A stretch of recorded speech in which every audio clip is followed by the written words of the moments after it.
situation isn't the best, most ideal. Hello, everybody. Welcome to the live stream. I am the Wolf of 1918, and I've got my special guest today, World War One Airsoft. Hello, guys. Welcome to the stream. So we're just here going to discuss what got you into airsoft and World War One Airsoft specifically, and just some of the pet peeves you've found over the course of being involved in the hobby. So, what exactly got you into this whole into reenactment and mixing it with airsoft? Well, I started airsofting in I think 2010, and back then it was just like friend group. We went to forest and played with spring weapons. And I have always been interested in history, of course. I did a lot of World War II stuff back in 2010 and so on. It wasn't like accurate at all, but I was interested in history. And when Battlefield 1 came around, I kind of switched from World War II to World War One because Battlefield 1 made it so like a whole new image of World War One. I literally knew nothing about the war before Battlefield 1 came out. And in the same year, I started my Instagram page and started gathering the World War One kits. So yeah, that's basically how it started.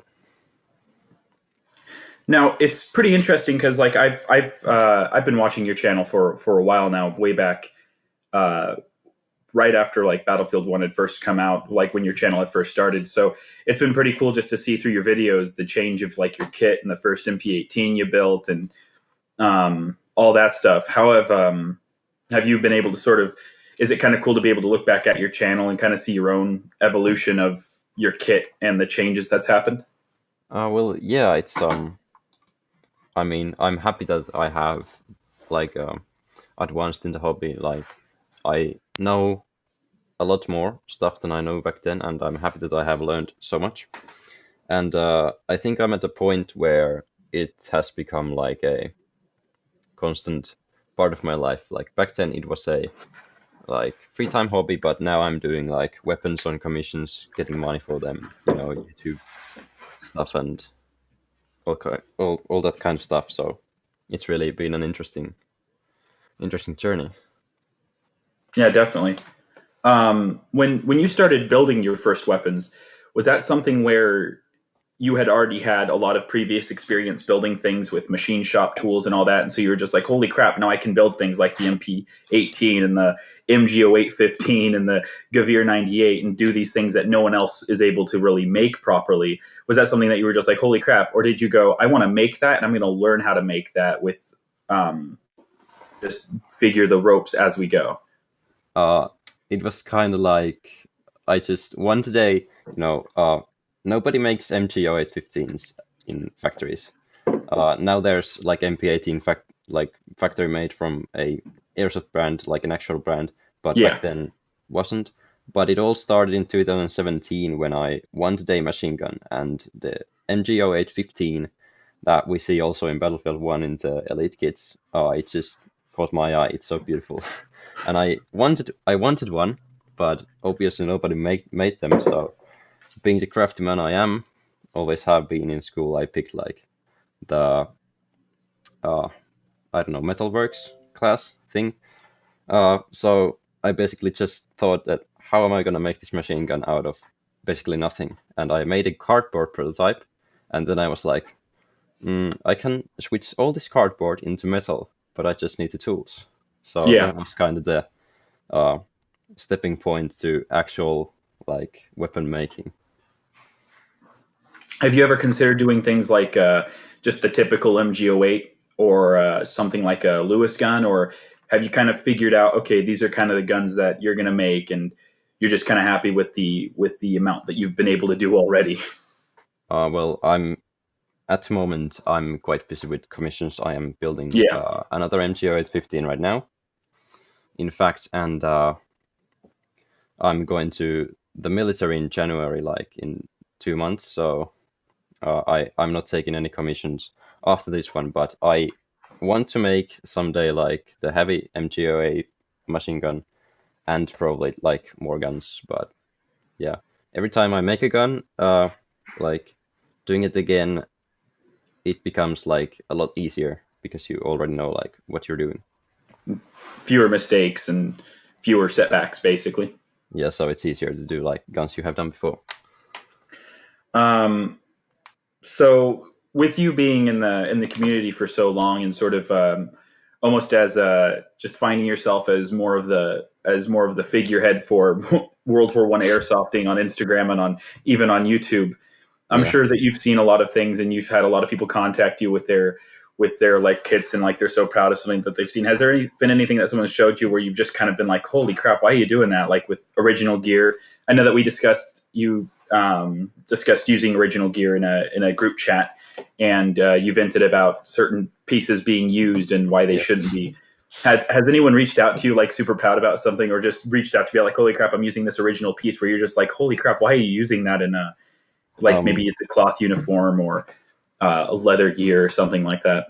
yes, on multiple occasions there have been like hundreds of people contacting me about gear, but the people who come to me with original gear using them on field, they are gladly a minority, and I have always asked them, or first of all told them that you shouldn't use original gear because it's destroying them in use, Yeah, except like as we discussed, helmets and other like stronger pieces that don't really like they can't be destroyed in airsofting or yeah, reenacting.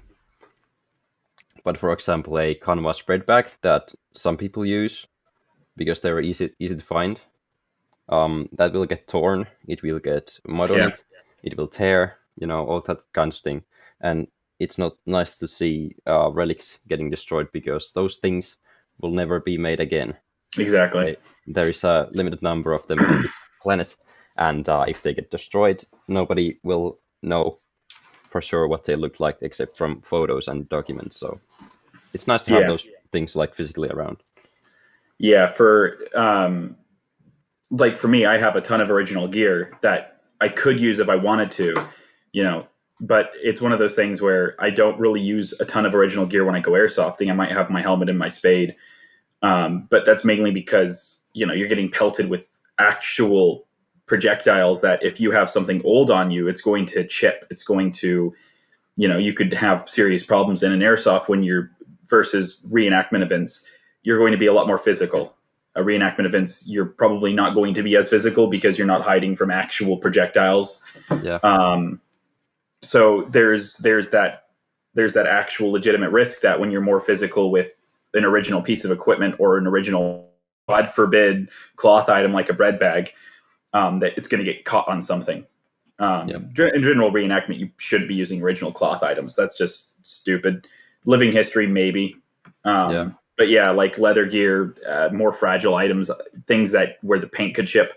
I just don't use it. It's so when you were venting about it, I was like, oh, I've had people like come up to me, like I've had people just like, hey, should I buy these? And I'm like, what do you mean? Like, oh yeah, like what original gear should I use? And I'm like, oh, just this and this. Like, how about this? And they send me a link to an original pair of boots, and I'm like, why would you want to do that? Oh my God. I'm like, no. They're like, but they'll fit me, and I'm like, but they'll get destroyed. Like, you not understand this. Boots only lasted 6 months in the trenches in Yeah, use. Like, you think that these are going to last a while? It's amazing that they're still around. So yeah. yeah, it's definitely something where when you were venting about it, I was like, I feel that.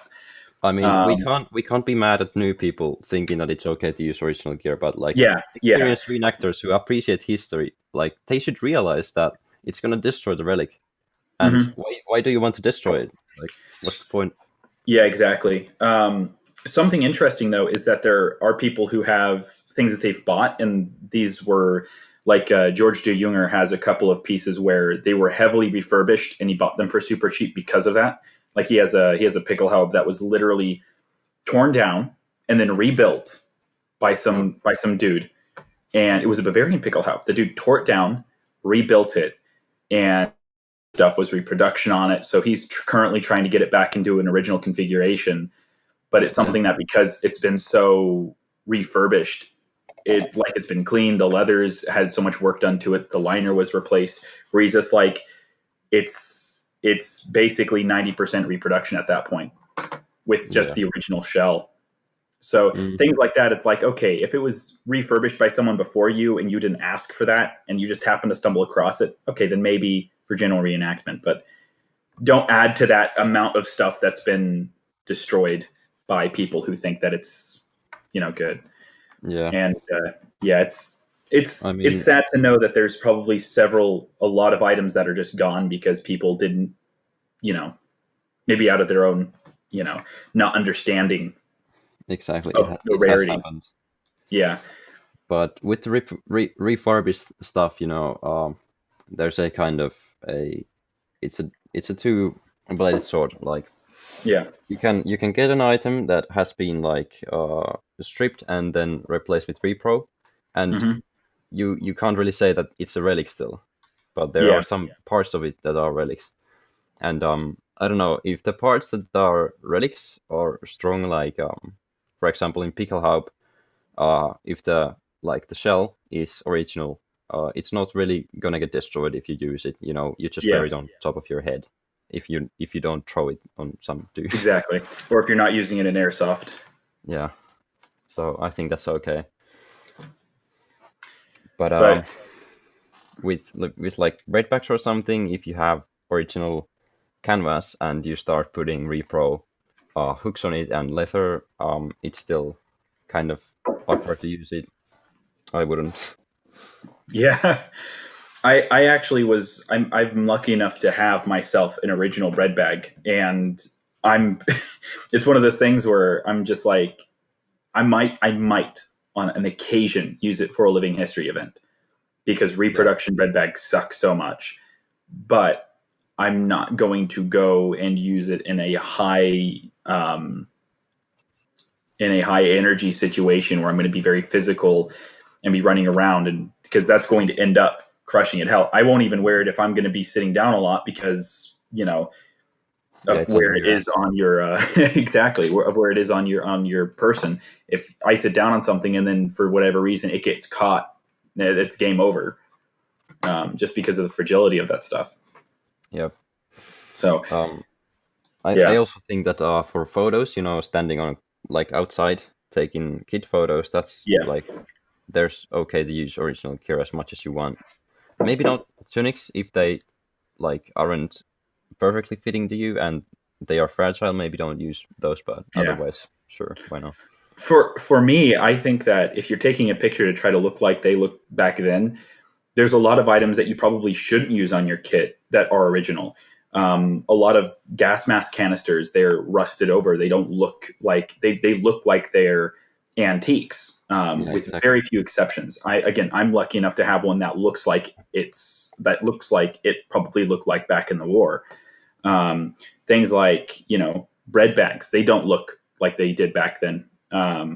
There are exceptions to this, but most of the antiques they don't look like they should have back then. And it's better if you just get a decent reproduction and you just age the hell out of it to Yeah, get that proper look that you're looking for.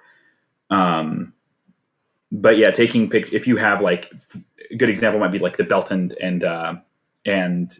ammo pouches would be really good to take a picture with because it's very difficult to replicate that original belt and ammo pouch look, just because of you have to take very specific steps to even make it look similar. So those might be something that take a picture with them, use them for living history, but don't use them for physical activities. yeah, agreed. So how much of your kit is original in terms of what you use on your kit? Well, I have probably the like biggest and most important thing is the helmet because um, there is only one reproduction like brand that I know is actually like close to the original look of the helmet, and that's World War Supply, and they have stopped long ago producing those helmets. So unless you can find one of those repros, like specifically World War Supply style helm, I suggest you use original if you have the money for it because it's not gonna get destroyed unless you're using an original liner, which you shouldn't. You should get a repro liner, Yeah, and if it has a original liner, remove it safely so it doesn't get destroyed. And yeah, it's actually better if it's not original paint either, because that will of course scratch and wear off. If you Yeah, have like post-war finish paint from World War II, which is fairly accurate to the World War One shade, then I think it's totally fine to use them in airsoft or anything really. yeah. Shoots in 1916, he ended up getting himself a pretty cheap one that was surface rusted over and had some pitting on it. So it was relic condition to where my whole thing is when you refurb antique stuff, if it's one of those things where it's preserving it, if it's rusted over and what you're doing is stopping the rust from spreading, continue, go with it. Yeah. But if it's one of those things where it's like, my helmet, this is not a helmet I'm going to repaint. Yeah. You have lines from the old World War One camo. You have small paint remnants from when it was in the Reichswehr, and you have small remnants of probably when it was in the Volkssturm or something for World War II. This thing, made in 1916, used until the end of World War II. From what I've been able to tell, I'm not going to repaint that. That'd be stupid, and I'm going to be very careful when and where I use it because I don't want to damage it at all where it shouldn't be. There's a lot of history in the helmet. Exactly. But when you get a helmet that's been surface rusted over, you've got evidence of pitting, and it's one of those things where if you don't take care of it, it's going to get worse. Then fix it. Get it looking good to where it's not going to. You're preserving it. You're making it into something better than it was. So there's definitely there's such a fine line, and you can't blame the new people coming in and being like, oh, I'm going to do all this stuff because. When I first got into it, I was at that point, and I was like, I'm gonna do this. I'm gonna make all this original gear and use it. And then as time went on, I was like, you know what, that was such a I should not do that. So I remember myself using original ammo pouches in events because they cost serious they cost €5 in a surplus store here because they were like Giver 98 pouches were used in World War II here and up until 1950s even when. They were like surplus army stuff in 1950. We still used them in army. So I buy a pair of pouches for €5, have no idea that they're like 100 years old. Or maybe do, but I don't think anything of it. And then later I'm like, did I seriously use those leather pouches? They're like rock hard stuff, Yeah. But gladly I have saved them now. So nobody's gonna harm them. How is this is a little bit off the beaten trail of reenactment in World War One Airsoft. But how is World War One kind of discussed in Finland? I know that it was sort of one of the defining moments for your country due to that's kind of where you guys got your independence from Russia at. But sort of like what's the feelings there of the First World War? Is it sort of a forgotten conflict, or is it remembered like it might be in Eastern or Western Europe? Well, World War One for us in like what a normal person would know about it is that Germany was in it and Germany lost, and pretty much nothing else. Only thing that we go into detail here is the Civil War, which happened in 1918, and Germans helped us in it.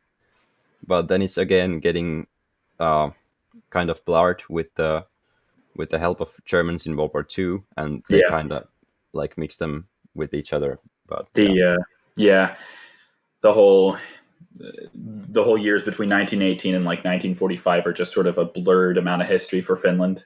Yeah, pretty much.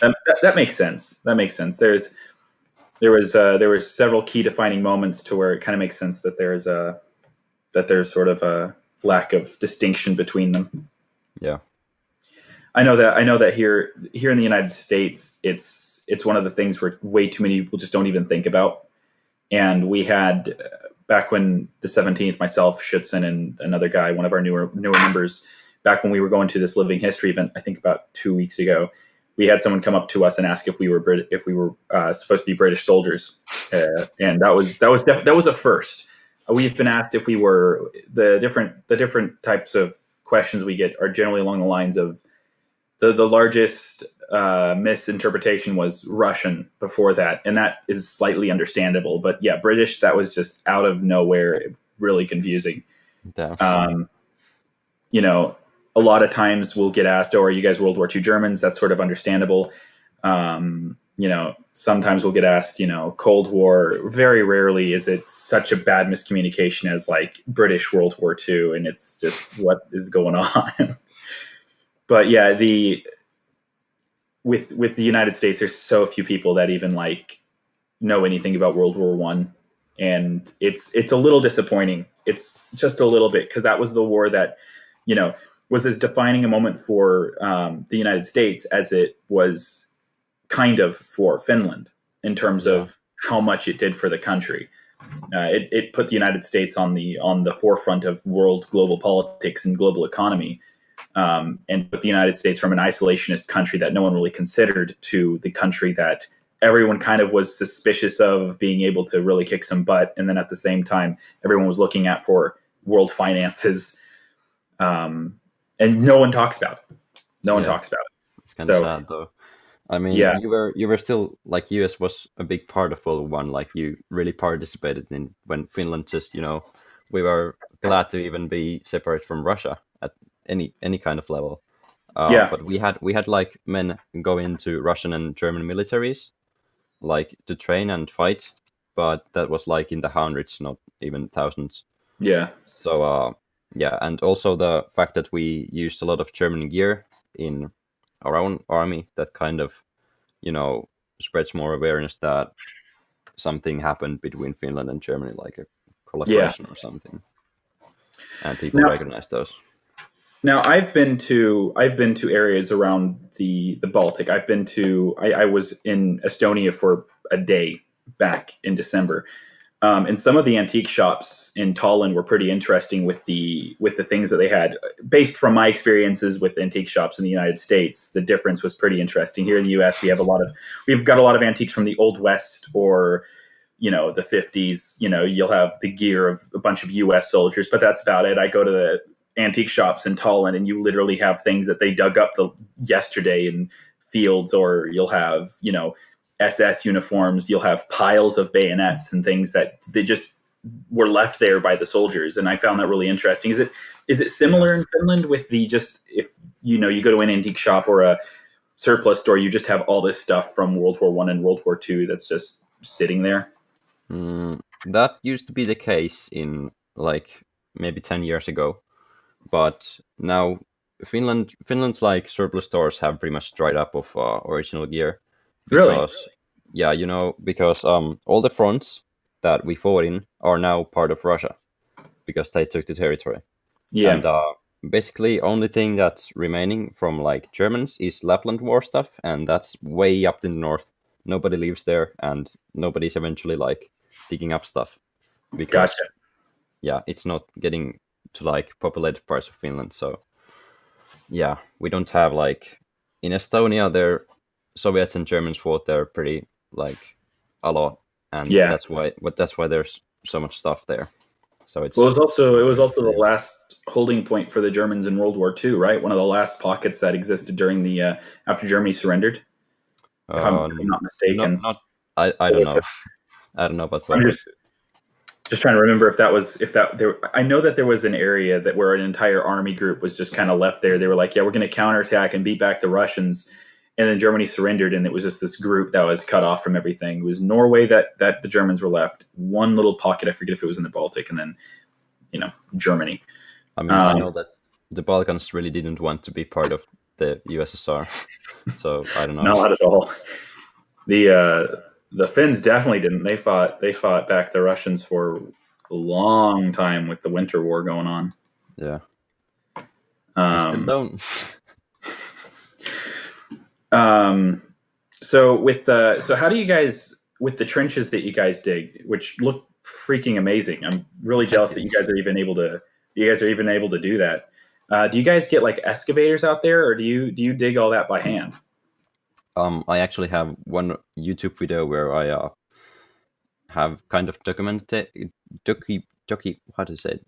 I don't know. Well, I have one video Yeah, where we use the excavator, and it's fast, but the quality is not the same as with a spade.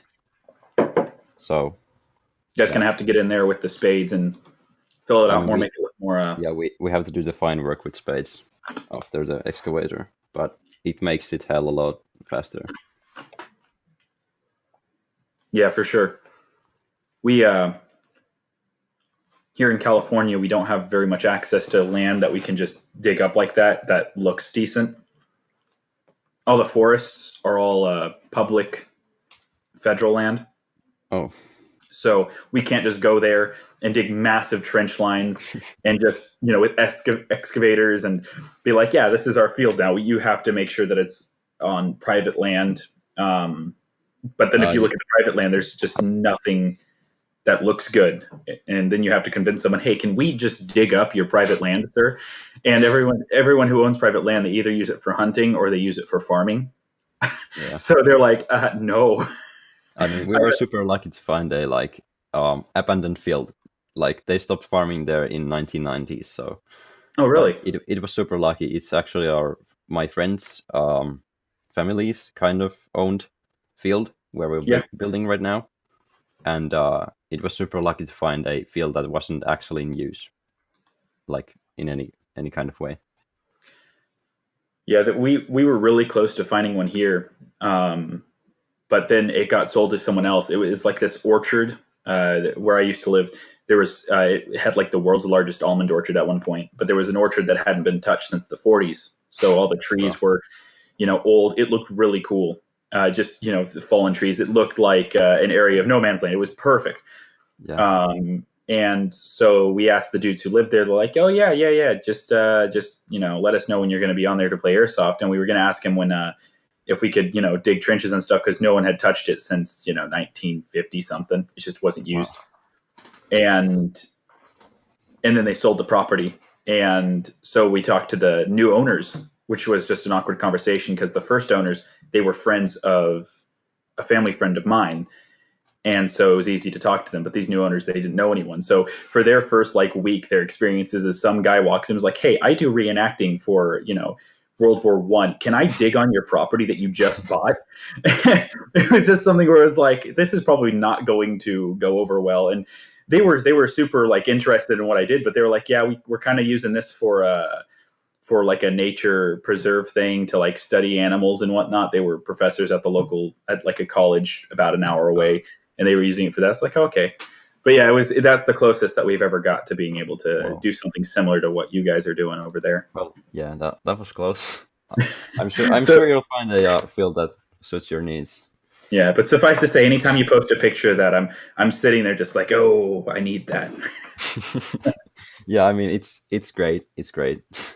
I can admit that. Yeah, it's I've been dreaming about this own field kind of like 3 years now. So so you guys had a different field at one point that you guys were using. Why did you guys end up switching over to the one that you guys do now? the old field is actually a public airsoft field. Oh, really? Yeah, it's owned by Linsoft, kind of, I don't know, company or something, organization, and they do weekend games there. Like it's public, everyone gets to go there. And but the issue with that field was that it was very small. Like we could only dig like 15-meter wide trenches, Oh, which really? yeah, it's basically like 15 yards maybe or 20 yards. Yeah. And it wasn't like it was maybe double that in length. So it looked kind of like no man's land, but the issue was that the flanks were just like basically trenches where the other side could just run up to the other trench without being shot at. So that Hmm. was the issue with that kind of field. And Yeah, when we got this new field, we were obviously thinking that it's way better to just start over. And also for because sure. of safety measures in the public field, we couldn't like dig dugouts there because they could collapse, of course, Oh, yeah. on the random airsofters in weekend games and all kinds of that thing. But now when So we have our own field, we can just go all out. so you guys are planning on digging underground dugouts and everything? That's We have an underground dugout right now. really Yeah, it shows how much I've been paying attention. yeah. I have to make new videos. That's really cool. I really want to do something like that. I'm just worried that I'm going to screw it up and kill 5 people in the process. Well, yeah, that's kind of always a risk there, but Yeah. our people are professional moles. Yeah, here in here it's difficult for us to even find land to dig, let alone, if we were to do a field like that, there'd be no real ability to use pyrotechnics due to this state that I live in being absolutely horrible in that department. Firecrackers here are illegal. Well, that's a shame. And stuff like that. So you can't even like make your own, little paper stick grenades that explode with a little bit of a pop, because Yeah. those types of pyrotechnics are just illegal to own. You have to get Yeah. special permits to use certain pyrotechnics, and it's really, really annoying. The process Yeah. is just completely backwards. That sounds So bad. yeah. um, Speaking of, what gave you the idea to make the Minenwerfer, the piece of artillery you guys have? Well, you have to have artillery in World War One games, Hmm. obviously, because it was so big part of World War One. And then I was thinking, how can I make an airsoft mortar like with a feasible mechanism? And then I started looking into YouTube. They have all these water balloon gas operated mortars, Yeah. maybe like those like branded mortars where they're like basically a rocket that shoots out its foam. It doesn't do anything, so it's kind of lame. So Yeah. there's these 40 millimeter what are they called, grenades, and they have a hole the size of a thumb on top of them. And then I realized you can put a firecracker in them, and the firecracker shoots out. So there's kind of the basic idea that you light up the firecracker and then just shoot it out, and boom, you have artillery. How well does it work? Does it work as well as you make it seem in the videos, or is it very just, some It's days it's just a big it's paperweight? it's very sketchy. Yeah. There's like probably three things that can go wrong every time you shoot it. One is that the barrel isn't in a high enough angle, so the bomb won't come out and it just destroys the grenade. The other Mm, ones are like you're forgetting to put gas in the grenade, so it won't again shoot out the grenade. And third one is that the mechanism down in the bottom, it has started to bend a little bit, so it could just break at I don't know at some point. So it's kind of a developing concept, but Sort of working just a somehow. proof of concept, a little bit of a prototype that will get Yeah, worked on and made better in the future. infinite It is prototype. it is extremely cool though. The stuff Yeah, that it you're looks able to cool. make over there makes me insanely jealous that you guys are able to do that stuff. Yeah, Um, but yeah, it's just seeing what you guys have been able to do is insanely cool. Um, I mean, as I've probably told you more times than you can probably count, the whole reason why I got into World War One reenacting is because I stumbled across your channel by accident when I was watching the Great War. I guess one of your videos was in the recommended, so I was like, "Ooh, what's this?" And I was like, "Oh." At the time, I had a super Farby P. Dot camouflage World War Two SS impression for ooh, airsoft with STG 44 as the airsoft gun, and I saw your videos, and I was super into World War One, and I was just like, the look with the gas mask just looks so much cooler. yeah. So I was like, okay, I got to save up, and I'm going to do World War One instead. Screw World War Two. I'm no longer friends with World War Two. World War One is my friend now. I kind of And had the same idea, but that's so cool that I'm inspiring, like really to see people who have been inspired by me, like you're there with your whole kit, and to think about it was because of my video. It's just amazing and very I mean, rewarding feeling to me. a lot of what you've done has really helped with just not just in terms of inspiring people, but it's given the reenactment community in for World War One sort of a boost in exposure, and not just that, just World War One in general has more of an exposure from the people who have been inspired by you, and then they go off and they learn more, and then those people get inspire other people, and so on and so forth, Yeah, and it's sort of created a snowball effect that mixed has with been the other people who were even doing it before, who are now getting more exposure because of the extra people getting added on. It's pretty yeah. crazy. I mean, that has been my goal, like to get World War One really out there, exposed, and like make it a real possibility to like start up with new people. Yeah, not people really know just how much of the modern world was like the foundation of it was laid during the First World War. The First World War really set up the 20th century and the 21st century for what it is today. And the problems that we face today, we can trace back to World War One and the end of it, or even the start of the war, as sort of that trigger point for the dominoes that led to what we have today. And it's very, very interesting. It is. That it just doesn't get any exposure for it. Everyone just is like, oh no, that's World War Two. It's like, well, what caused World War Two? Yeah. You can't have a second World War without the first. And they were directly linked. I literally have two big books that take a look at the two world wars as one continuous conflict, as like the second 30 Years' War. I really want to read them because it's very interesting just to have books on that perspective. But there is definitely a group of people who see World War One, the revolutions that followed, and the uprisings that followed, and the wars that followed, and World War Two as just the second 30 Years' War. And it's a very, very interesting thought process, and it's not completely wrong. It's not completely wrong at all. Yeah, it's pretty, like, it makes sense to see it that way. Totally. Yeah.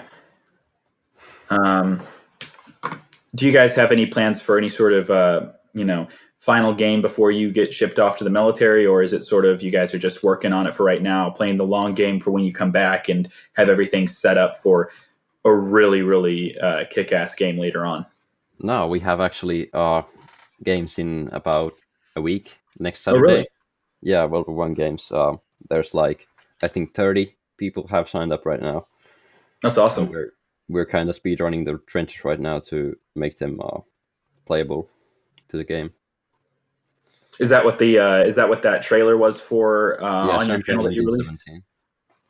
That's definitely. That's pretty cool. So are you guys going to have like people with dedicated cameramen on there, or are there going to be people wearing GoPros to get to get as much footage as possible so you can share it with the rest of us that didn't have the opportunity to go? I'm gonna be wearing GoPro some of the time, but the battery life is like 1 hour, and of course it's a little bit of an immersion breaker. So I'm gonna wear it in a few occasions, trying to get all the cool stuff in it, not the standing around. We're trying to make it more of a reenactment than airsoft battle. So yeah. So something I discussed with a couple reenactor buddies of mine of trying to wear a GoPro without it breaking immersion. What you could do is it acts as both a protector and keeps the immersion going. You could create sort of a reproduction World War One flashlight, one of the box flashlights, and use the dome as the protector cover for the lens, and then have the rest of it just to hold the GoPro. So it latches onto your uniform. It looks like a flashlight that you'd be wearing anyway, and now you can film without breaking immersion, and you have a protected GoPro. Yeah. That's a good idea. Just throwing out that out there, because I'm planning to do something similar so I can wear it during airsoft and get some better footage once I get a GoPro. Yeah, I mean, I've been actually looking for a World War One flashlight, but I haven't found any so far, and I'm really not sure like what base to use with it, because I think there are no repros of it. Yeah, there's not. Originals are not, like, I don't want to destroy them. Yeah. World War II originals are a little bit easier to come by, but even then you don't really want to touch them because they're so expensive. Yeah, and you don't want to break those relics either. Exactly. Even though they're So before we end up concluding here, Sir Potato wants us to talk a little bit about airplanes, and so I figured I'll bring this up. There is a company that makes kit World War One airplanes that if you throw an engine in, you can fly. Now here's the thought: you make two MG08 airplane style airsoft guns. You throw them on this kit airplane. You get someone with a pilot's license, and you have it fly around strafing the ground. Like real size planes? Oh yeah, full size. If you want to get a triplane, you can buy a kit full size airplane, Fokker DR1 triplane, or full size Sopwith Camel. It's a pretty penny though. They're expensive. The DR1 triplane is like 10 grand plus a 3 grand engine. Then you have to get a pilot's license and. Yeah, I don't. I mean, it sounds cool, but there's a lot of forest in Finland, so I don't know if it works. That sounds like crashing. In somewhere like Newville, where there's like massive like open lands. Yeah. Sure, it would be super cool, but on the subject of vehicles, Are you guys planning to build a tank at all? Mayhaps, mayhaps. And you have the MG08, so you might as well I'm go not off gonna and build spoil an anything. I'm not gonna A7V. spoil anything. If I don't see you building an A7V for commission, I'm going to be very upset. I mean, yeah, I can tell people that you can you must expect what is unexpected. So yeah, All right. Well, thank you for taking the time to come on here. Do you have any closing thoughts for the audience? well, just I don't know, keep it cool, stay safe, everyone, during these times, and there's not much events going on during this Corona, so keep your kids maintained. Don't forget about them, and develop your kid even if it's like not being used right now. So pretty much that's it. Thanks for watching. And thank you for coming on. For those of you who might not have known who World War One Airsoft was for whatever reason or aren't following him, the links to his YouTube channel and his Instagram will be in the description below. Thank you guys for watching, and thank you for coming on the show. This has been fun. Thank I'm you. going to be changing format soon for more of a podcast, so this is one of the last ones. But yeah, thank you for taking the time. Always love having people on, and I've wanted to have you on for a live stream for a while, so I'm glad we could make this happen. So even Sure. if Thank you our too. schedules didn't perfectly align. Yeah. All right. Well, thank you guys for watching, and I'll catch you guys in the next one. See ya. Auf Wiedersehen.